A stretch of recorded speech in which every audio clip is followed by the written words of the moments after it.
I'm looking for a series of questions and reference points to ensure some checks and balances on my own development as a guide in the homeschool setting.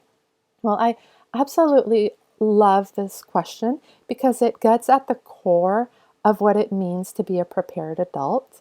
I mean, yes, being a prepared adult means, having the right materials and knowing what to present.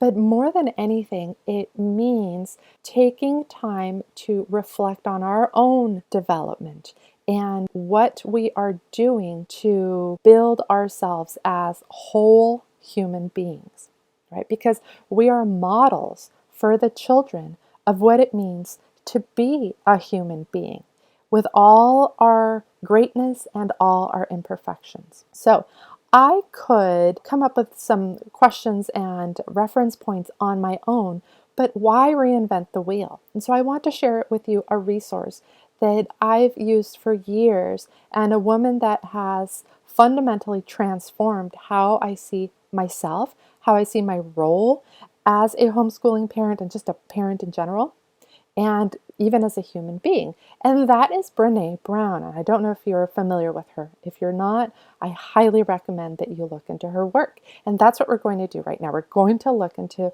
one part of Brene Brown's work. And this is from her book, The Gifts of Imperfection, which is so perfect for what we're talking about, right? Because we are imperfect human beings trying to guide these other imperfect human beings towards a wholehearted life, right? A life that is well lived. And so Brene Brown comes up with 10 guideposts for wholehearted living. And these guideposts align so well with our homeschool journey and with our journey as prepared adults that I wanted to share them with you today. The way that this is structured is there are perceptions or beliefs that she encourages us to let go of and instead fill our lives through cultivating the kind of the opposite, right? So for example, we need to let go of what people think. Right? I know a lot of us are very concerned. There's been some conversations in the Hub Facebook group about what our relatives say. When we let go of what people think and instead cultivate authenticity, that means that we can embrace who we truly are. And when we do that, when we hold space for who we truly are, we end up also holding space for who our children are. And that is really powerful. So the second one is perfectionism. Let's let go of this perfectionism. And this might mean being okay with having homeschool materials that spread out from the kitchen through the living room and into the mudroom. It might mean putting down that Instagram app and walking away from looking at what everybody else is doing that looks so perfect and that makes us feel so imperfect. And instead, cultivating self-compassion, cultivating that reminder that we are enough, that whatever we do, be it perfect or imperfect, is enough. Then letting go of numbing and powerlessness, right? When we feel that nothing is going the way that we want it to, and we just want to escape, that's not serving anyone, least of all ourselves or our children. And so instead, cultivating a resilient spirit, cultivating an attitude of making the best of a difficult situation and finding the positive. And that leads me to the next point, which is letting go of scarcity and fear of the dark. Now, what does that mean? Well, scarcity is obviously, I don't have enough, I'm not doing enough, and I'm not enough. Right? And fear of the dark is fear of the unknown. And Brene Brown talks about how, when your child is asleep and you're looking at them and they are just the most beautiful, wondrous, perfect thing that you've ever seen. And at that moment, you have this negative thought of something horrific that could happen to them, right? So that's fear of the dark. That's your negativity bias that is protecting you, or thinks that it's protecting you, but in reality, it is limiting you.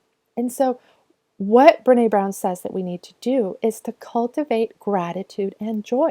So in those moments of scarcity, in those moments of feeling that we're not doing enough or we are not enough, or in those moments of fear that something is going to go wrong, like our child is never going to get into a good college, or they're going to end up living in our basement, etc., we can cultivate gratitude and joy to counter that. Now, the next one is letting go of the need for certainty, right? And this is a big one in homeschooling. Like, we want to know that our children are learning, and we want to know that they are on track, and that if we put them back in public school, they're going to be fine, and they're going to get into a great college, and they're going to have a wonderful life.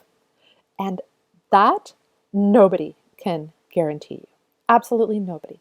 No matter how much you do, no matter how much you spend, nobody's going to be able to guarantee that. So, what do we need to do instead? Let go of the need for certainty, which is completely false, completely unattainable, and instead we cultivate our intuition, right? We trust faith.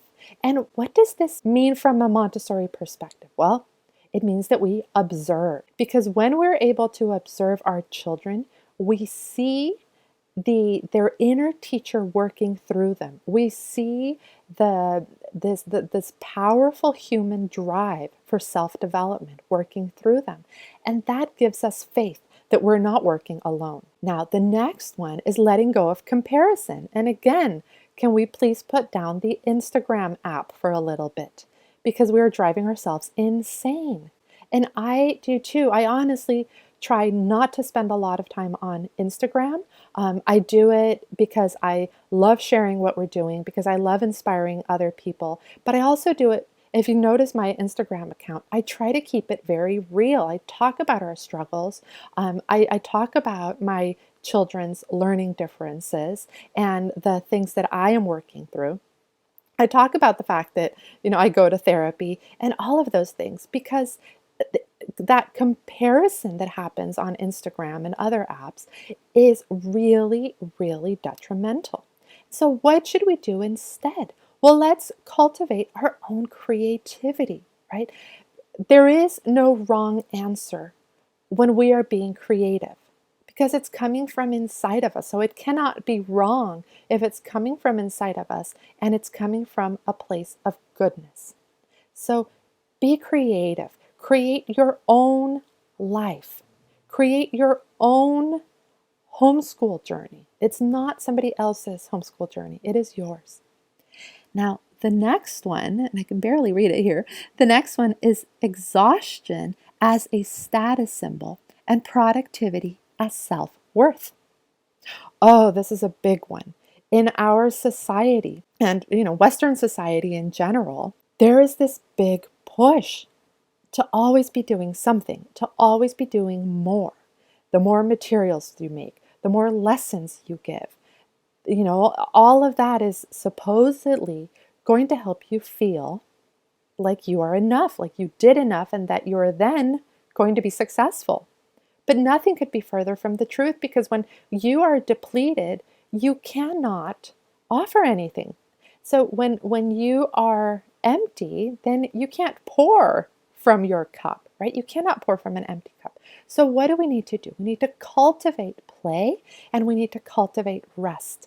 And that will look different to every single person. But it really needs to be what fills your bucket.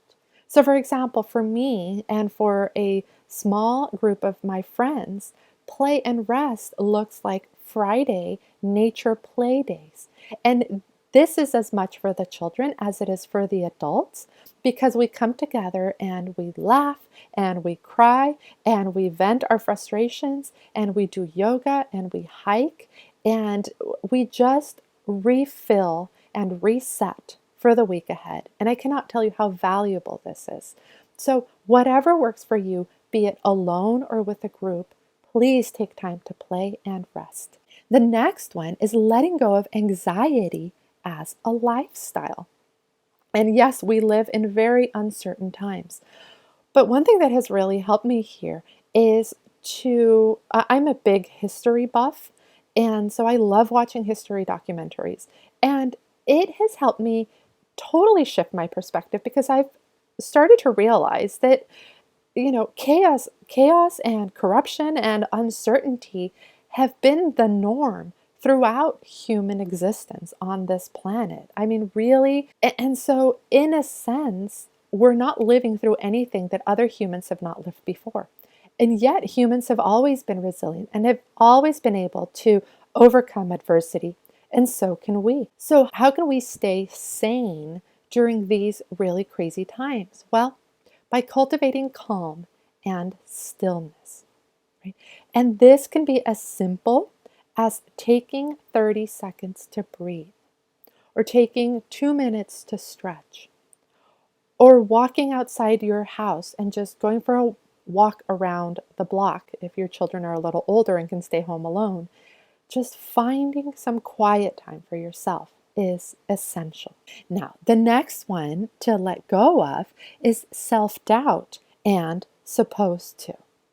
Right? And this, again, is another big struggle in the homeschooling world, and especially among us type A personalities who are always thinking, well, I'm supposed to be giving this lesson, or I didn't present that lesson well enough. Those are huge obstacles to being able to connect with what is actually happening, with being able to see the impact that we are actually having. And so, how can we cultivate a different attitude? Well, we can cultivate it through meaningful work. So instead of how many presentations did I do this week, let's talk about, were the lessons that I gave meaningful? Did they have a meaningful impact in my child's life? Did they help me to grow as a human being? Did I learn from these presentations and from this work? And if we can shift our thinking of what our work needs to look like, then our children will shift their thinking too. And so meaningful work will no longer be, well, I checked off 5 works today, even though I just did them half-heartedly because I just wanted to get them over with. And it'll shift into, I spent an hour exploring Paleolithic weapons because I'm so passionate about that.